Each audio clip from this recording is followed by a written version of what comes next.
Okay,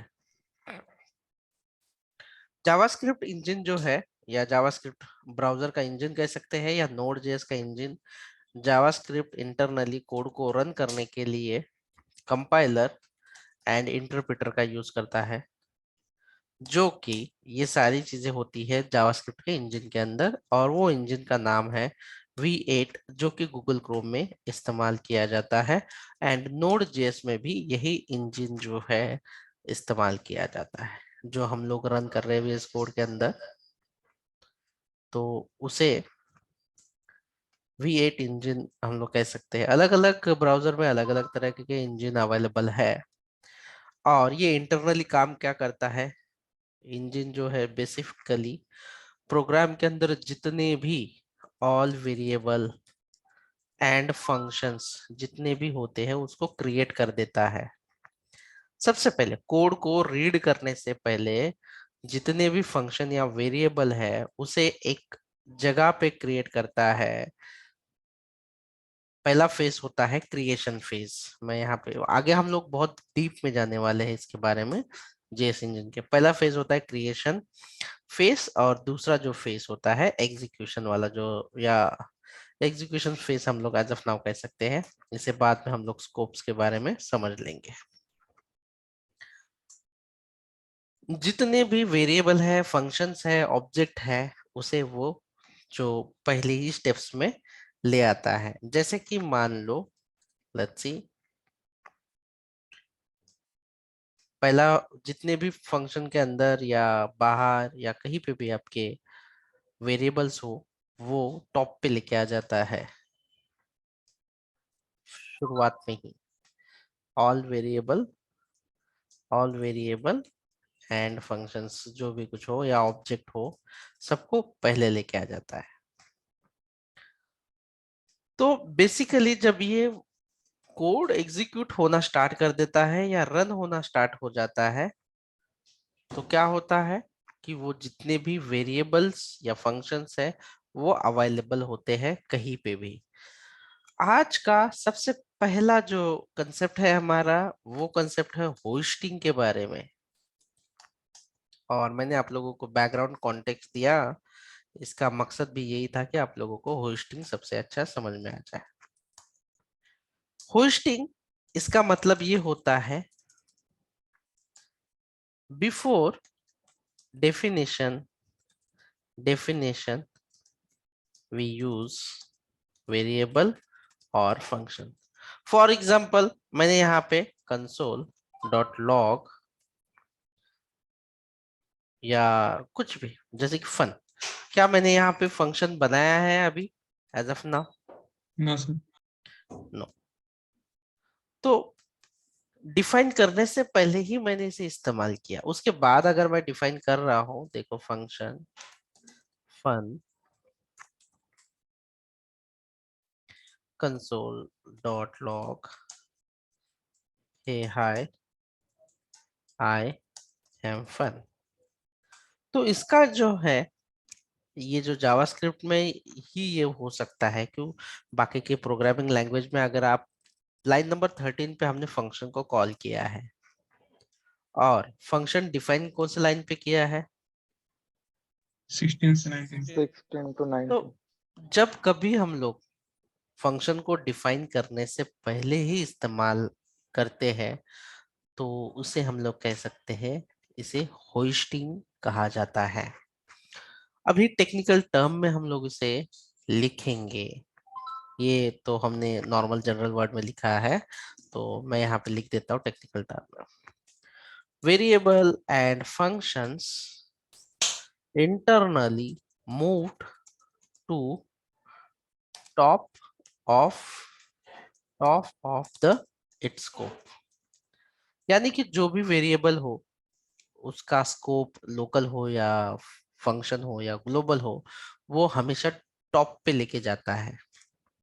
दूसरे programming language में आप लोग ऐसे नहीं कर सकते। आप पहले इस्तेमाल करते हो और बाद में डिफाइन करते हो, तो ये चीज दूसरे प्रोग्रामिंग लैंग्वेज में अलाउड नहीं है। वो तुरंत एरर देगा, दिस इज नॉट डिफाइंड, इस तरीके से। लेकिन जावास्क्रिप्ट में ऐसा नहीं होता। इसका रीजन है कि इंटरनली सबसे पहले कोड को एग्जीक्यूट कब किया जाएगा, इस कोड को एग्जीक्यूट कब किया जाएगा, तो मैं आप लोगों को बता देता हूँ। सबसे पहले जावास्क्रिप्ट जो है, जो इंजन है, वो देखता है कि कितने सारे फंक्शंस और वेरिएबल है, उसे वो यहाँ पे टॉप पे बना देता है इंटरनली कि मेरा ये वेरिएबल है। अभी मेरे पास वेरिएबल नहीं है, तो मेरे पास फंक्शन का नाम क्या है, फन है, तो वो वन। मानता है कि चलो फन है। इंटरनली वो टॉप पे लेके चले जाता है उसे। और लाइन नंबर 4 पे हम लोग क्या इस्तेमाल कर रहे हैं, कॉलिंग इस्तेमाल कर रहे हैं। तो इसीलिए टॉप पे लेके जाने के बाद हमारे को ये फंक्शन मिल जाता है वो, लेकिन इंटरनली हमें नहीं दिखाई देगा। दूसरे प्रोग्रामिंग लैंग्वेज में ऐसा पॉसिबल नहीं है कि आप, और वहां पे नहीं होता। तो ये कंसेप्ट जो है, इसे होस्टिंग कहा जाता है। फॉर एग्जाम्पल, अगर मेरे पास, मैंने यहाँ पे लिखा है console.log और मैंने लिखा है लेट्स सी मोबाइल, क्या मैंने इसे डिक्लेयर किया है, क्या मैंने इसे डिक्लेयर किया है इस नो। वेरिएबल को? नो।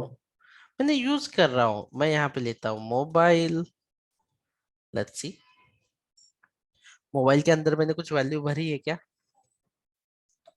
नो। No sir. तो all the declarations move to the top. मैंने ये वेरिएबल को डिक्लेयर किया है और वो जाएगा टॉप पे, तो यहाँ पे वो मिल जाएगा। तो क्या आपको यहाँ पे टॉप पे इंटरनली जेएस ने लेके जाने के बाद, जावास्क्रिप्ट के इंजन ने, तो क्या ये यहाँ पे अवेलेबल होगा? Yes sir. यस, बिल्कुल अवेलेबल होगा। दूसरा पॉइंट है कि ओनली डिक्लेरेशन ही टॉप पे जाता है, ओनली गोज टू टॉप। इसका मतलब क्या है कि सिर्फ डिक्लेरेशन का मतलब क्या है, अगर मैं इसे कुछ वैल्यू इनिशियलाइज या असाइन करता हूं, तो ये वैल्यू के साथ टॉप पे नहीं जाएगा, ये एज इट इज नॉर्मल जाएगा, और डिक्लेरेशन नॉर्मली जाएगा। और उसे कौन सी वैल्यू सेट की जाएगी, तो मोबाइल इक्वल टू अनडिफाइंड, ये वैल्यू सेट करता है जावास्क्रिप्ट इंजन। तो लाइन नंबर 3 पे आप लोगों को क्या आउटपुट में दिखाई देगा? अनडिफाइंड। यस, ये इंटरनली काम होता है। सिंपल अगर बोले, सिंपल टर्म में, तो मैंने आप लोगों को समझा दिया, इसमें कुछ है ही नहीं कि फंक्शन डिफाइन करने से पहले इस्तेमाल कर दिया, वेरिएबल डिक्लेयर करने से पहले मैंने इस्तेमाल कर दिया, that is called the hosting. But अभी आप लोगों को टेक्निकली ये समझना होगा कि जब भी वेरिएबल या फंक्शन बना देता हूं, तो वो टॉप पे क्रिएशन के टाइम पे ऊपर लेके जाता है और उसे अनडिफाइंड कर देता है। लेकिन डिक्लेरेशन, अगर मैं कुछ वैल्यू असाइन करूंगा, तो वो ऊपर नहीं लेके जाता है, ओनली द डिक्लेरेशन। डिक्लेरेशन कौन सा पार्ट होता है, बस इतना वाला पार्ट। अभी असाइनमेंट या इनिशियलाइजेशन इस चीज को कहा जाता है कि ये वेरिएबल नीचे लिया equal to and some value, तो इसे हम लोग कहते हैं असाइन करना या इनिशियलाइज करना।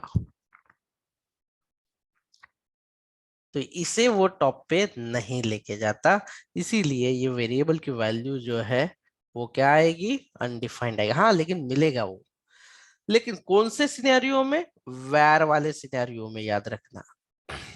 वैर वाले सिनेरियो में किसी भी वेरिएबल को होस्टिंग कर लेता है, ऊपर लेके जाता है और वैल्यू को दिखाई देता है। अब ये जो वैल्यू आपको कहाँ पे दिखाई देगी, अगर मैंने यहाँ पे सपोज अनडिफाइंड वैल्यू के साथ वो प्रिंट होगा, अगर आप उसे, अगर मैंने यहाँ पे कंसोल डॉट लॉग और मोबाइल प्रिंट किया, तो अब क्या दिखेगा? 90। हाँ, क्योंकि पहले हमारा डिफाइन हुआ है एंड देन उसके अंदर हमने असाइन किया है ये वैल्यू और हमने दिखा दिया, तो 90 वैल्यू से दिखाई देगी। चलो इसे ही हम लोग प्रैक्टिकली कर लेते हैं एक बार, और देख लेते हैं कि क्या हमें करना है। और हम लोग आज देखते हैं एडवांस्ड स्कोप 2.js। आज का पहला है हमारा होस्टिंग।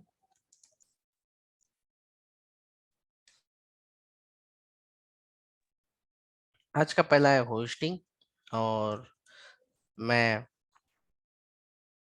console.log और सबसे पहले ईमेल को एक्सेस करना चाहता हूँ जो कि मैंने डिक्लेयर नहीं किया। लेकिन दूसरी जो प्रोग्रामिंग लैंग्वेज होती है, याद रखना, दूसरी प्रोग्रामिंग लैंग्वेज में इसे तुरंत एरर दिया जाता है, कंपाइल टाइम रन भी नहीं होता।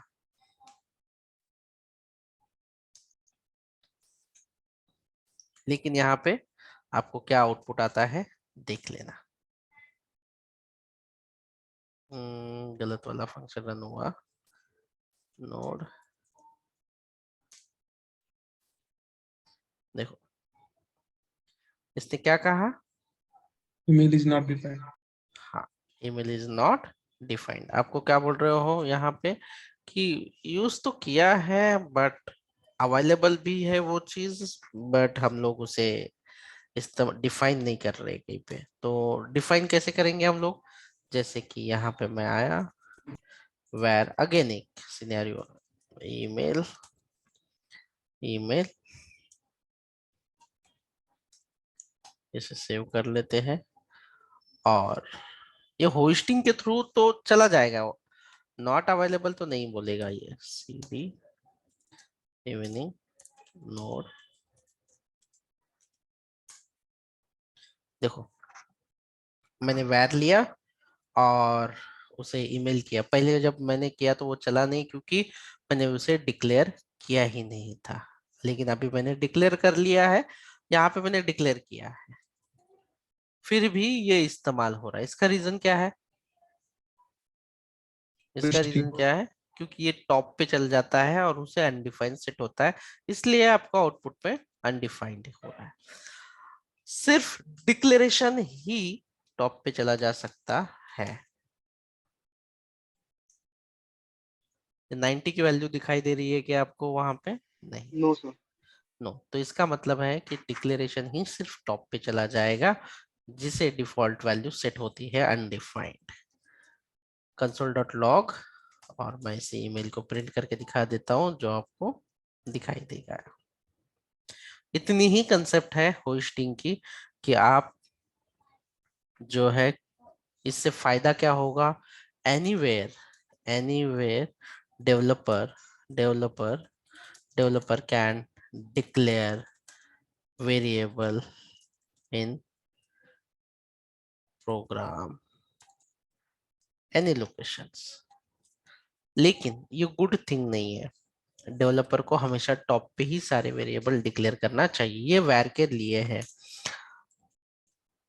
अभी वैर के लिए होस्टिंग हुआ, अनडिफाइंड सेट हुआ, बट लेट एंड कॉन्स्ट के लिए, let and const it is a hoisted. Interviewer आपको पूछता है कि लेट एंड कॉन्स्ट होस्टेड है क्या, यस, दीज आर होस्टेड, ये भी होस्टेड है, but we can't we can't use until it is declare. जब तक हम लोग उसे डिक्लेयर नहीं करते तब तक हम लोग उसे इस्तेमाल नहीं कर सकते।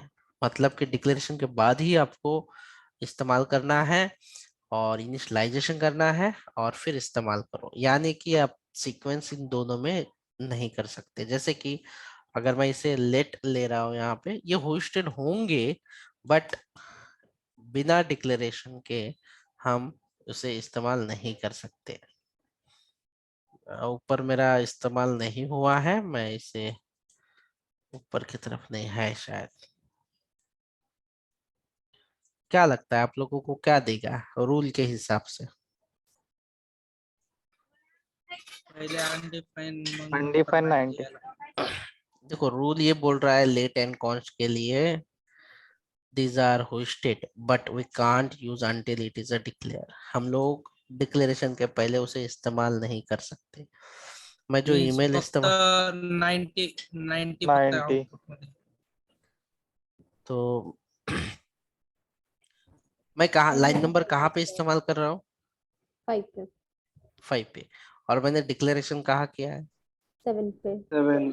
तो वहां पे एरर आएगा sir, email is not declare. तो हम लोगों को जो है, हमारा रूल क्या है, लेट एंड कॉन्स्ट रहेगा, वैर नहीं है। यहाँ पे ध्यान दो आप, अब देखो क्या आएगा, cannot access email before initialisation. Hoisted हो चुका, मान रहा है ये कि ऊपर में अवेलेबल है, बट हम उसे एक्सेस तब तक नहीं करेंगे। ये लिख के ले लो, क्योंकि आपको इंटरव्यूअर को बताना है कि क्या एग्जैक्टली एरर देगा, और एरर का कैटेगरी क्या है, रेफरेंस एरर। इसके साथ होना चाहिए कैन नॉट एक्सेस, वो फील्ड का नाम। रूल क्या है, पहले आपको होस्टिंग होगा इसका, बट फिर भी आपको डिक्लेयर करना है। अभी हम मान लो चलो डिक्लेयर कर लिया ऊपर, इसे हम लोग इस्तेमाल करते हैं नीचे की तरफ। अब ये क्या बोलेगा, डिक्लेयर तो कर लिया हमने, तो अब ये क्या बोलेगा, या बिल्कुल उसने अनडिफाइंड कहा, क्योंकि डिक्लेरेशन हो चुका है और उसके बाद हम लोग इसे इस्तेमाल कर रहे हैं। ये थोड़ी छोटी छोटी कंसेप्ट जो है वो ध्यान रख लेना, ताकि क्या होगा कि आप इंटरव्यू के लिए अच्छे से प्रिपेयर हो जाए और आपको कॉन्फिडेंस आ जाए। अगर यही चीज अगर मैं नीचे की तरफ डालूं असाइनमेंट के बाद, तो आप लोगों को ये 90 दो बार जो है 9090 प्रिंट करके दिखाएंगे। याद रखना, अगर मैं यहाँ पे कॉन्स्ट लेता हूं, तो आपको कॉन्स्ट के बारे में ये पता होना चाहिए कि हम लोग उसे बिना असाइनमेंट किए छोड़ नहीं सकते। इसे कांस्टेंट है, तो ये होस्टेड है, बट विदाउट हम लोग इसे इस्तेमाल नहीं कर सकते। जैसे डिक्लेरेशन के बाद ही आपको इस्तेमाल करना होगा। अगेन अगर डिक्लेरेशन के पहले अगर हम लोग इसे इस्तेमाल करेंगे, तो अब देखो क्या एरर आ सकता है। क्या एरर आ सकता है, reference error, cannot access. तो ये इसके रूल्स है जो थोड़ा सा आप ध्यान रखो ऐसे।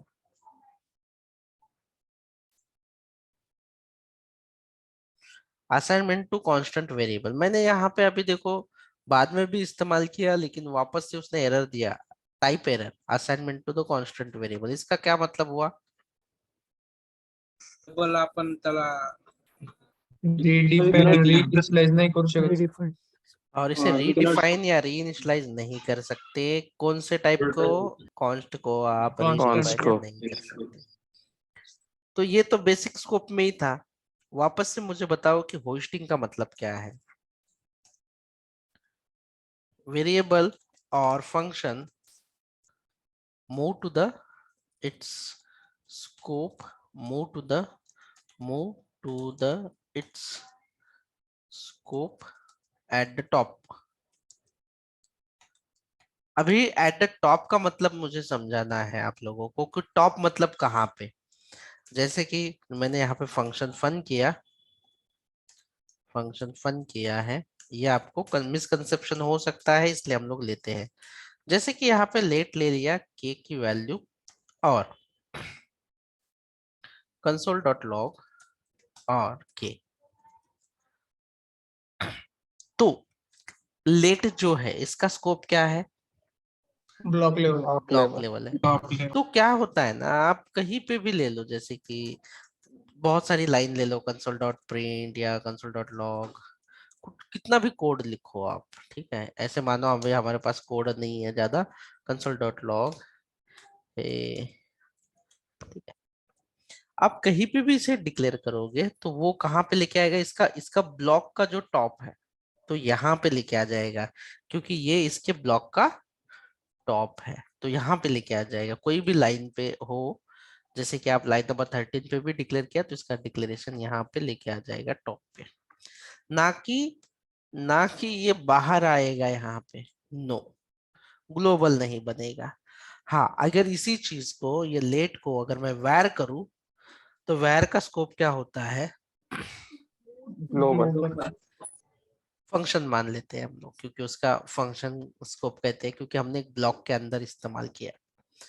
तो ये भी कहाँ पे चला आएगा, इसका भी स्कोप होस्टेड होगा, और ये यहाँ पे मैं इस्तेमाल कर पाऊंगा इसे, क्योंकि इसका फंक्शन स्कोप है, यानी कि इसके फंक्शन का टॉप जो है, शुरुआत जो है, वहां पे लेके आ जाएगा। अगर आप देखना चाहो तो यहाँ पे अगर आप देखोगे तो कंसोल डॉट लॉग कर देता हूँ और एक के की वैल्यू को डिस्प्ले कर देते हैं।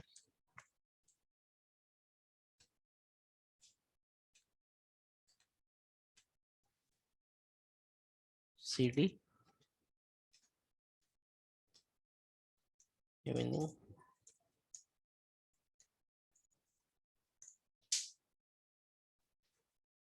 प्रिंट नहीं किया क्या मैंने कुछ पे? सर वॉर कमेंट आउट है लाइन नंबर 4। नहीं नहीं वो चीज नहीं है यार, ये फंक्शन को कॉल ही नहीं हुआ ना कहीं पे। फंक्शन एग्जीक्यूट कैसे होगा?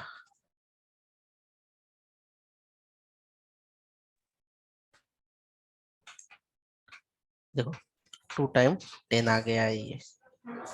तो मैंने ये जो वेरिएबल डिक्लेयर किया है और डिफाइन भी किया है, तो कहाँ पे किया है मैंने इसको? ब्लॉक लाइन के नंबर अंदर 13 जो कि Inside the ब्लॉक के block. अंदर।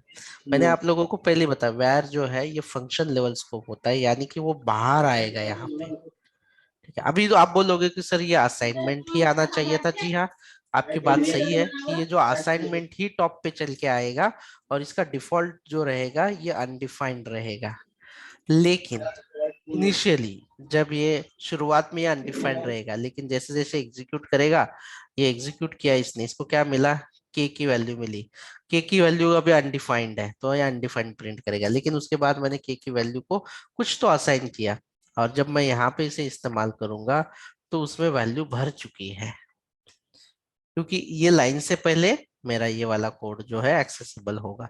तो हमेशा ध्यान रखो कि वैर जो है वो फंक्शन लेवल पे है, ब्लॉक लेवल के अंदर भी अगर आप उसे यूज करोगे तो वो बाहर तक आ ही जाएगा, उसका इस्तेमाल बाहर भी किया जाएगा।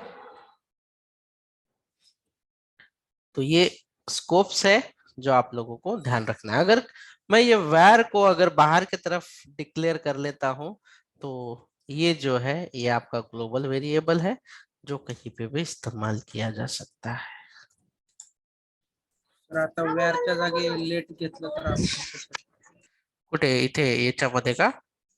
हा लेट जर घेतलं तर फक्त इथे ब्लॉक लेवलच आहे, हा एरर देऊन देईल, म्हणेल की के अवेलेबलच नाहीये, मग असं म्हणेल तो। एरर असेल तर बघा आता काय काय एरर पहिला दिला प्रिंट होईल नंतर नाही एरर देईल. बघा ना। इथे त्याला बरोबर एरर आला, reference error k is not defined. तो होइस्टेड होतो जातो but it is not accessible, so directly it is not defined असं होता, because this variable not accessible to the outside block. That's it.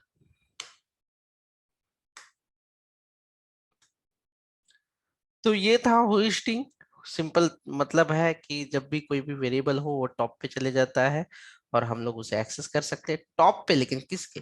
उसका जो पर्सनल स्कोप होगा, जैसे कि लेट का ब्लॉक लेवल तक है तो उस ब्लॉक के स्कोप तक चला जाएगा। अगर वैर है तो वैर के स्कोप तक चला जाएगा। इस तरीके से आपको समझना है। इसमें ज्यादा प्रैक्टिकल तो है नहीं, बट आप लोगों को थोड़ा पढ़ना है और प्रैक्टिस करनी है ताकि आपको आइडिया आ जाएगी। फिर उसके बाद दूसरी जो कंसेप्ट है वो है लेक्सिकल स्कोप, और नेक्स्ट वेरी नेक्स्ट जो है वो है आपका करई, और सॉरी क्लोजर होगा, इसका क्लोजर। क्लोजर होगा। तो ये 1 बाय 1 स्टेप्स कंप्लीट करने के बाद आपका एडवांस स्कोप वाला पार्ट जो है वो क्लियर हो जाएगा। But I need your permission to go ahead. क्या आपको प्रैक्टिस करना है या लेक्सिकल स्कोप के बारे में आपको जानना है? लेक्सिकल पढ़ो। लेक्सिकल स्कोप जो है एक लाइन की डेफिनेशन, जैसे मैंने कहा कि सारे एडवांस जावास्क्रिप्ट में एक लाइन की है। चाइल्ड और inner function access its parent functions variable that is called lexical scope.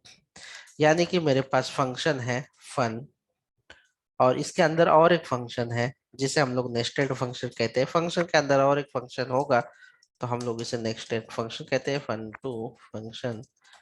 To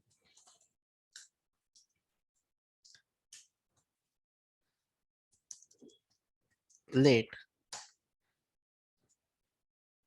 यहाँ पे मैं ले लेता हूँ, let's see, let a equal to 10 and let b equal to 20. console dot log a plus b. तो a जो है ये कौन से फंक्शन का वेरिएबल है?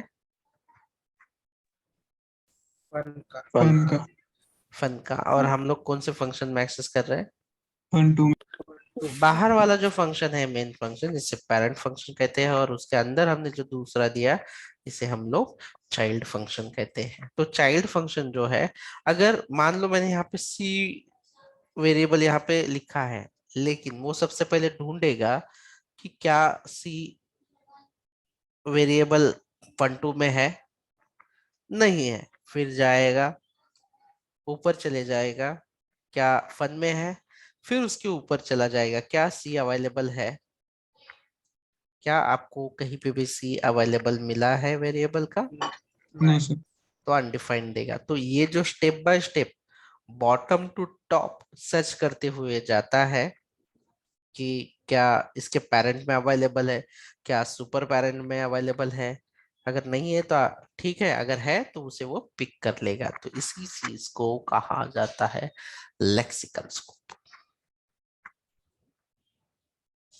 This is called lexical scope. अगर यहाँ पे है तो ठीक है, नहीं तो वो अनडिफाइंड कर ही देगा। इसका आउटपुट क्या आएगा आप लोग मुझे पता होगे तो बहुत ही बढ़िया है। So 120. मैं इसे 120 यहीं पे fun2 को कॉल कर देता हूँ और बाहर मेन फंक्शन को कॉल करता हूँ। आप लोग मुझे बता देना। मैं वापस से कोड को लिख भी देता हूँ, क्या करें, है ना। वापस से कोड को लिख भी देता हूँ यहाँ पे, और लिखता हूँ लेक्सिकल स्कोप एग्जाम्पल।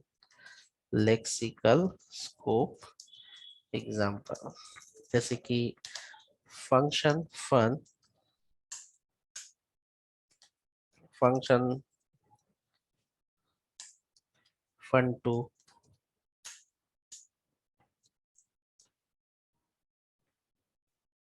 और कितने भी ले सकते हो आप। ऐसे कोई बात नहीं है कि आप नहीं ले सकते, आपकी चॉइस है, आपको जितना लेना है उतना। बस कंसेप्ट को समझिए। कंसोल डॉट लॉग ए प्लस बी प्लस, इस तरीके से मैं यहाँ पे वेरिएबल ले लेता हूँ। Let c equal to 90, let b equal to 10, let c equal to 3। अभी अगर मैं इस फंक्शन को, सर सी डबल हो गया। अरे यार सी डबल हो गया क्या? ठीक है, तो हम लोग ज्यादा नहीं लेते, एक ही ले लेते, दो ही फंक्शन लेंगे तो ज्यादा बेटर है। आप कितने भी ले सकते हो, आपकी चॉइस है। आप जितना कंसेप्ट क्लियर करना चाहते हो, जो थ्योरी है उसे प्रूफ करो। अगर आपको कुछ इशू है तो देख लो। मैं यहाँ पे fun2 को कॉल कर लेता हूँ सेम इमीडिएटली, और दैट्स इट। तो अभी यहाँ पे सी तो है नहीं, मैंने बना तो दिया है, वो लास्ट वाला किसी है नहीं, तो आउटपुट में क्या आएगा? एडिशन क्या चीज की करेगा वो?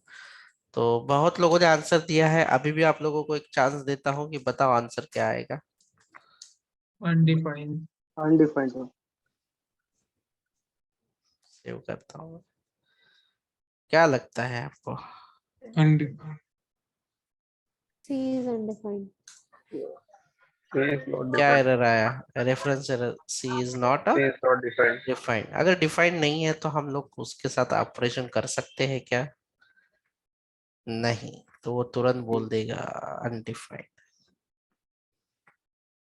उसे डिफाइन होना बेहद जरूरी है। Let c equal to 9। तो हमें अभी यहाँ पे वो तो देखना नहीं था, हमें सिर्फ लेक्सिकल देखना है। तो सर्च करते हुए जाता है, ए मिला। अभी वो पहले क्या देखेगा? पहले पहले क्या ढूंढेगा? ए। क्या ए यहाँ पे है? नहीं है। फिर क्या ए यहाँ पे है? दैट्स इट, ए है, पिक कर लेगा। बी, बी यहाँ पे है, यस है। देन सी, सी यहाँ पे है, नहीं। ऊपर है, नहीं। यहाँ पे यस दैट्स, तो एग्जीक्यूट कर लेगा। बॉटम से लेकर टॉप तक वो सर्च करते हुए जाएगा। This is lexical scope. और इसके बाद जो दैट्स इट, इसके बाद जो है क्लोजर है। तो क्या लगता है क्लोजर करना है आप लोगों को? Yes, sir. 57 पीपल है, टेक लीड को छोड़ के महिमा, आपको वैर लेना है या लेट लेना है ना, ये आपके ऊपर डिपेंड है। आपको ये पता होना चाहिए कि आपका वेरिएबल आपको कहाँ तक इस्तेमाल करना है। आपको इंटायरली फंक्शन तक लेना हो तो आप वैर इस्तेमाल करो। अगर आपको पर्टिकुलर ब्लॉक तक ही वो वेरिएबल की वैल्यू सीमित रखनी है तो आप लेट लोगे। ये आपको चूज करना होता है आपके प्रोजेक्ट के सिनेरियो के हिसाब से, डिपेंड ऑन। मुझे वो वैल्यू अगर पूरे फंक्शन तक चाहिए तो फंक्शन कहूंगा, अगर मुझे सिर्फ वो ब्लॉक तक चाहिए तो मैं लेट ले लूंगा। मोस्टली करके जो नया वर्जन आया है 15-16 में, एक मास्क्रिप्ट करके, तो उसमें हम लोगों को ये इंट्रोड्यूस किया गया है लेट एंड कॉन्स्ट का, और ज्यादातर करके यही इस्तेमाल करते हैं। पुराने इसमें वैर ही था, तो मोस्टली करके हम लोग वैर यूज नहीं करते, बट इसका आपको पता होना चाहिए कि हमें कहाँ पे इस्तेमाल होना चाहिए अकॉर्डिंग टू स्कोप। तो क्विकली बता दो मुझे कि क्लोजर लेना है टेक लीड छोड़ के, बाकी लोग सिर्फ जिन्हें लेना है अ, वो कुछ भी ना करें। उसको लगता है जिन्हें प्रैक्टिस करने के लिए टाइम चाहिए वो पी लिखो बस। अगर 15 पी आ जाएंगे तो मैं इसे छोड़ दूंगा, स्टॉप कर दूंगा यहाँ पे सेशन। ठीक है,